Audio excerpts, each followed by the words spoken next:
नमस्कार दोस्तों, M education पर एक बार फिर से आपका स्वागत है। मैं बारंबार स्वागत करता हूं आपका। इस बार इस वीडियो में राजस्थान स्कूल शिक्षा परिषद जयपुर के द्वारा जो प्रखर राजस्थान अभियान जो 9 सितंबर 2024 से 2 अक्टूबर 2024 तक चलाया जा रहा है, उसके संबंध में 23 सितंबर 2024 के संबंध में एक नया आदेश जारी हुआ है स्कूल शिक्षा परिषद के द्वारा। 21/9/2024 को जो है वो एक नया आदेश जारी हुआ है। इसमें कौन सी गतिविधि जो है उसके लिए ये आदेश आया है और नया आदेश जो आया है उसमें कौन सी गतिविधि करवानी है उसके संबंध में हम यहाँ पर जानेंगे। वीडियो आपके लिए बहुत ही हेल्पफुल रहने वाला है, क्योंकि जो शिक्षा विभाग से जुड़े कर्मचारी हैं उनके लिए ये प्रत्येक स्कूल में जो है वो गतिविधि करवाई जानी है। तो वीडियो को अंत तक देखना बिल्कुल भी ना भूलें। और आप अगर मेरे चैनल को पहली बार विजिट कर रहे हैं तो चैनल को सब्सक्राइब करें, बेल आइकन को दबाइए ताकि आने वाला जो भी लेटेस्ट वीडियो है उसका नोटिफिकेशन आप तक सबसे पहले पहुंच जाए। चलिए देखते हैं नया आदेश है क्या। जैसा कि आप देख पा रहे हैं स्क्रीन पर कि राजस्थान स्कूल शिक्षा परिषद के द्वारा एक 21/9/2024 को एक नया आदेश जारी किया गया है, जिसमें साफ साफ कहा गया है कि मुख्य जिला शिक्षा अधिकारी एवं पदेन जिला परियोजना समन्वयक समग्र शिक्षा समस्त जिलों को जो है आदेश जारी किया गया है, जिसमें विषय रखा गया है कि प्रखर राजस्थान अभियान के तहत 23 सितंबर 2024 को कहानी के दिवस के अवसर पर विद्यालय स्तर पर विभिन्न कार्यक्रमों के आयोजन करवाने बाबत, मतलब कहानी दिवस जो है वो 23 सितंबर को है और इस कहानी दिवस पर जो है वो आयोजन करना है, जिसमें स्कूल शिक्षा परिषद के द्वारा जो है प्रखर राजस्थान के संबंध में दिशा निर्देश जारी किए गए। क्या कुछ कहा गया है इस आदेश में देख लेते हैं हम।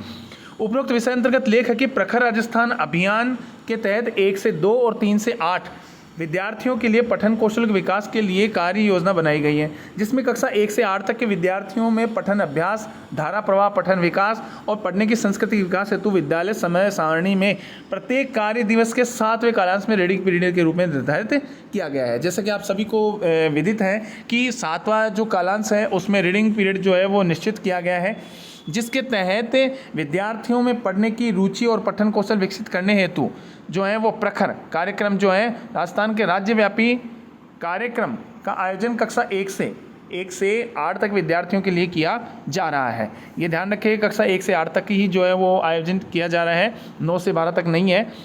आगे इस लेटर में बताया गया कि इस हेतु परिषद के द्वारा जारी दिशा निर्देशों के अनुसार 23 सितंबर को कहानी दिवस के ऊपर ध्यान रखिएगा, बता रहा है 23 सितंबर को है वो कहानी दिवस है जो है उस अवसर पर, जिसके अंतर्गत 7वें कालांश में रीडिंग पीरियड के अंतर्गत कहानियों की किताबों का उपयोग करते हुए विद्यार्थियों के साथ निम्नलिखित गतिविधि को आयोजन करवाना सुनिश्चित करें। इसमें देखिए आप जो है वो कहानी के लिए जो है वो लाइब्रेरी की पुस्तकें जो है वो यूज ले सकते हैं। लाइब्रेरी की पुस्तकों में जो अच्छी अच्छी कहानियाँ हैं उनके माध्यम से इस कहानी दिवस को जो है वो सफल बना सकते हैं। इसमें क्या कुछ कहा गया है हम देखते हैं। इसमें बताया गया है कि शिक्षक द्वारा विद्यार्थियों को शिक्षाप्रद और रोचक कहानी सुनाना है। विद्यार्थियों को बारी बारी से शिक्षाप्रद और रोचक कहानियाँ सुनाना है। विद्यार्थियों में कुछ शब्दों और चित्रों से नई कहानी बनवाना है। विद्यार्थियों के द्वारा पढ़ी और सुनी गई कोई अन्य कहानी, नाटक, अभिनय करवाना है, जिसमें जैसे मान लीजिए कि किसी को खरगोश का अभिनय दे दिया, किसी को शेर का अभिनय दे दिया, जिसमें जंगल की कोई कहानी है, और इस आधार पर आप जो है एक नई कहानी क्रिएट भी कर सकते हैं और बच्चों को पात्र बनाकर उसको सफल बना सकते हैं। अगला दिया है कि कहानी को शिक्षक के द्वारा पढ़कर सुनाने के दौरान विद्यार्थियों के पूर्व ज्ञान को सक्रिय बढ़ाने और पढ़ने से पहले की मौखिक चर्चा, कैसे चित्रों पर चर्चा, कहानी मुख्य पृष्ठ पर चर्चा, कहानी किस बारे में हो सकती है, कहानी में क्या हुआ होगा, आपको कैसा लगता है, इत्यादि इसके बारे में चर्चा करनी है। मतलब एक पात्र जो है वो रख देने हैं कि ये खरगोश है, ये शेर है, ये हाथी है, और अब उसमें बच्चों को ये पूछना है कि हाथी जो है वो खरगोश जो है हाथी को देखकर कैसी प्रतिक्रिया करेगा, और जो शेर है वो खरगोश को देखकर कैसी प्रतिक्रिया करेगा। मतलब जो उत्तर है वो बालकों के माध्यम से ही जो है वो आना चाहिए। कहानी को पढ़ने के उपरांत उन पर चर्चाएं करना, जैसे कहानी पर क्यों, कैसे आदि प्रश्नों के माध्यम से विद्यार्थियों में चर्चा करना है और कक्षा अनुसार लेखन करवाना है। जैसा कि मैंने आपको बताया कि कक्षा के अनुसार जो है वो लेखन करवाना है। आगे देखते हैं। कहानी को पढ़कर समूह में विद्यार्थी को उस कहानी पर क्यों, कैसे प्रश्न करने हैं। मैंने आपको बताया अभी कि इसमें जो है वो कहानी पे आपको प्रश्न करने हैं कि ये कैसे आया, अब ये क्या कर सकता है, मतलब उसी से जुड़े हुए पूर्व ज्ञान पर आधारित बच्चों को प्रश्न करने हैं, ताकि उनकी जो पठन शैली है, बोलने की शैली है और सृजनात्मक शैली है और वो विकसित हो सके, और उनके उत्तर लिखकर कक्षा में पढ़कर सुनाना है ताकि सभी बच्चों को उसका जो है वो ज्ञान हो सके। कहानियों और पाठ पर आधारित अन्य गतिविधियों, जैसे कहानी का शीर्षक बताना, जैसे कोई कहानी बता रहा है तो उसका शीर्षक होना बहुत ही आवश्यक है। कहानी को अपने शब्दों में सुनाना, 4-5 वाक्यों में पढ़ी हुई कहानी का सार सुनाना, कहानी के पात्रों में नई कहानी बनाना, अधूरी कहानी को पूरा करना, कक्षा अनुसार लेखन करवाना। मतलब कहानी तो सुनवानी है, उसके अनुसार उसका लेखन भी करवाना है।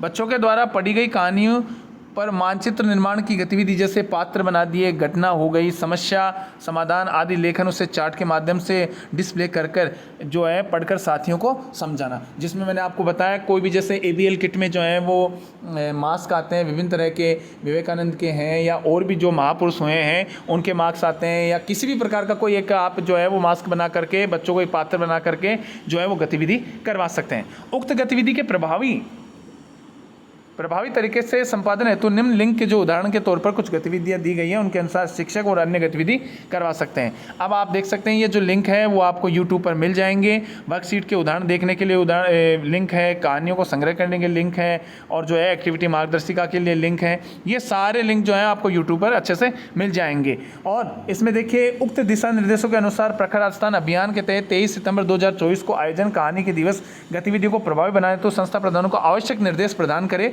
और कार्य की प्रभावी मॉनिटरिंग किया जाना सुनिश्चित है। इससे सुनिश्चित करें इस कार्य को सर्वोच्च प्राथमिकता प्रदान करें। तो मैं आपको बता देना चाहता हूं कि 23 सितंबर को कहानी के अवसर पर आपको प्रत्येक जो है विद्यालय में एक्टिविटी करवानी है। अगर इसका औचक निरीक्षण किसी उच्च अधिकारी के द्वारा हो जाता है तो इसमें आपको जो है वो समस्या का सामना करना पड़ सकता है। तो प्रखर राजस्थान अभियान जो सरकार के द्वारा चलाया जा रहा है बच्चों के पठन कौशल की धारा प्रभाविता बढ़ाने के लिए, तो उसमें अच्छे से सहभागिता करें। ऐसा लेटेस्ट वीडियो लेकर मैं आपके सामने फिर से प्रस्तुत होऊंगा। उससे पहले मैं आपको बता दूं, अगर आपको वीडियो अच्छा लगा है तो लाइक कीजिए, कमेंट करके मुझे बताइए और अपने मित्रों से शेयर कीजिए। और ऐसा ही लेटेस्ट वीडियो लेकर मैं आपके सामने फिर से प्रस्तुत होऊंगा। मेरे चैनल को सब्सक्राइब करें, बेल आइकन को दबाइए ताकि आने वाला जो भी लेटेस्ट वीडियो है वो आप तक तुरंत पहुँच जाए। अगले वीडियो में फिर से मुलाकात करूँगा, तब तक के लिए मुझे इजाज़त दीजिए। जय हिंद, जय भारत।